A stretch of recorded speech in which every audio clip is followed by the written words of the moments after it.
எல்லாருக்கும் வணக்கம். நான் தரணி பேசுகிறேன். இன்றைக்கி நம்ம ஃபேப்ரிக் பேங்கிள்ஸ் பண்ணுறது எப்படின்னு பார்க்க போகிறோம். இதுக்கு நீங்கள் என்ன ட்ரெஸ் போடுறீங்களோ அதில் இருக்க லெஃப்ட் ஓவர் மெட்டீரியல் வச்சு இந்த பேங்கிள்ஸ் பண்ணிடலாம். பார்க்கறதுக்கு ரொம்ப அழகாக இருக்கும், எத்னிக் வேர் மாதிரியே இருக்கும்.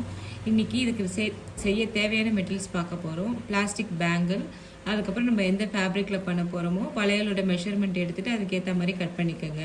ஃபஸ்ட்டு வளையலோட வித்தை டேப் வச்சு ஃபுல்லாக பார்த்துருங்க.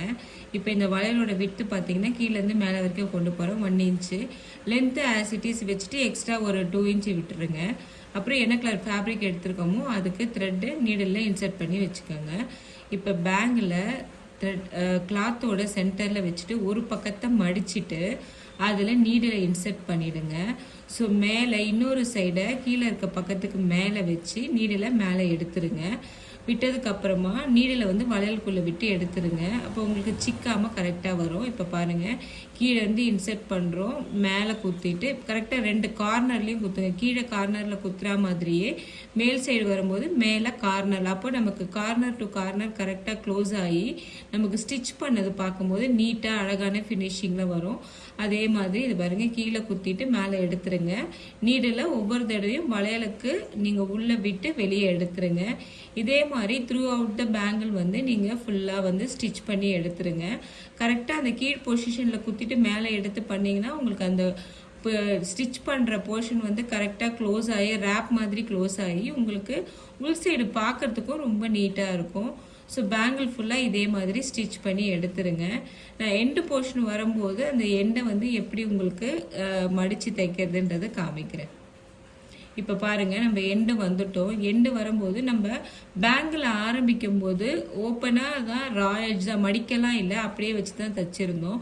ஸோ எண்டு வரும்போது அந்த பேலன்ஸ் மெட்டீரியல் நீங்கள் மடிச்சுட்டு பாருங்கள், கொஞ்சமாக மடிச்சிருங்க. நீங்கள் பேங்கிளோட ஃபுல் வித் ரவுண்டு மெஷர் பண்ணிவிட்டு 1 இன்ச்சு மட்டும் எக்ஸ்ட்ரா விட்டுக்குங்க. அப்போ உங்களுக்கு கரெக்டாக இருக்கும். அதே மாதிரி ஃபஸ்ட்டு ஆரம்பிக்கும் போது எப்படி நம்ம ஒரு பக்கத்தை கீழே மடித்து மேலே இன்னொரு பக்கத்தை மடித்து ஸ்டிச் பண்ணமோ அதே மாதிரியே ஃபுல்லாக இது பண்ணிவிட்டு நாட் போட்டு க்ளோஸ் பண்ணிடுங்க. இப்போ 2 நாட் போட்டு நீங்கள் இந்த ஃபினிஷ் பண்ணிட்டீங்கன்னா ஃபுல்லாக உங்களுக்கு ஸ்ட்ராங்காக நின்றுடும். உங்களுக்கு பேங்கிளும் பார்க்கறதுக்கு இப்போ பாருங்கள், நம்ம ஸ்டிச் பண்ண மாதிரியே தெரியல பாருங்கள், எப்படி ஒட்டினா மாதிரி நீட்டாக இருக்குது.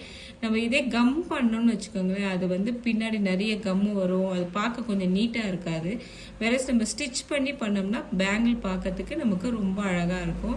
இது நீங்கள் உங்களோட ட்ரெஸ்ஸஸ்க்கு ஏற்ற மாதிரி நீங்களே ஒவ்வொரு தடவையும் லெஃப்ட் ஓவர் மெட்டீரியல்ஸ் வச்சுட்டு இது மாதிரி பண்ணிக்கலாம்.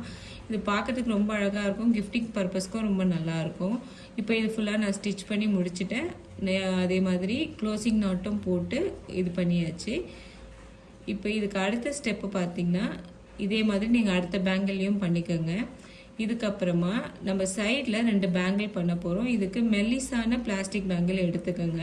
அதே மாதிரி சில்க் த்ரெட்டில் 20 ஸ்ட்ராண்ட்ஸ் 20 நூல் எடுத்துக்கோங்க. எடுத்துட்டு ஃபஸ்ட்டு நீங்கள் கம் போட்டு ஒரு கார்னரில் ஒட்டிடுங்க. பாருங்கள், கம் போட்டு ஒட்டிட்டு ஜஸ்ட் ஒரு 3-4 செகண்ட்ஸ் ஹோல்ட் பண்ணிங்கன்னா அது கீழே பேஸில் நல்லா ஒட்டிக்கும். ஒட்டிட்டதுக்கப்புறம் நீங்கள் அதை சுற்றி ரேப் பண்ணணும். ரேப் பண்ணும்போது த்ரெட்டை வந்து நல்லா பட்டையாக வச்சுக்கோங்க. குண்டாக வச்சிங்கன்னா நல்லா இருக்காது. நல்லா பட்டையாக்கிட்டு பேங்கிள் ஃபுல்லாக நீட்டாக இதே மாதிரி சுற்றிட்டு வாங்க. அப்போ உங்களுக்கு ஒரு தின் லேயர் மாதிரி ஃபார்ம் பண்ணி அழகாக இருக்கும். நீங்கள் இது வந்து நான் எல்லோ கலர் பேங்கிள் பண்ணியிருக்கேன், எல்லோ கலர்லேயும் பண்ணலாம். அதில் கான்ட்ராஸ்ட்டாக பார்த்தீங்கன்னா ஆஃப் ஒயிட்டில் ஒரு கலர் இருக்குது, நான் ஸோ ஆஃப் ஒயிட்டில் பண்ணியிருக்கேன்.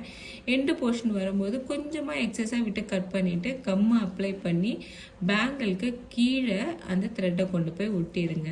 இப்போ உங்களுக்கு ஃபுல்லாக பார்த்தீங்கன்னா பேங்கிள் நீட்டாக இருக்கும். இதை பாருங்க, எல்லோ கலர் த்ரெட்டு அதுக்கு மேட்சிங்காக சைடில் 2 சில்க் த்ரெட் பேங்கிள் பண்ணியிருக்கோம். Thank you for watching.